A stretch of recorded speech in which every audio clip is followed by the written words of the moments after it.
Kakek Johani bikin panik, cewek pramugari Arab lagi terbang ingat ayam peliharaan.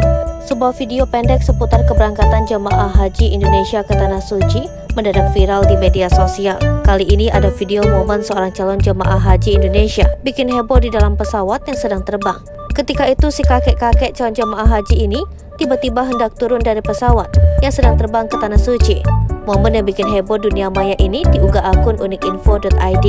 Bukan tanpa alasan, si kakek yang tiba-tiba minta turun dari pesawat. Diketahui si kakek calon haji asal Majalengka, Jawa Barat yang bernama Johani berusia 95 tahun ini lantaran ingat dengan peliharaan ayamnya di rumah. Kepada si pramugari wanita Arab itu, si kakek berbicara minta turun lantaran lupa mengasih pakan ayam peliharaannya di rumah. Awalnya si pramugari cantik itu tampak tenang dan tersenyum untuk menenangkan si kakek agar bisa duduk kembali, dikarenakan pesawat sebentar lagi akan mendarat di Madinah, Arab Saudi. Si pramugari belum mengerti apa yang dibicarakan si kakek yang meninggalkan tempat duduknya.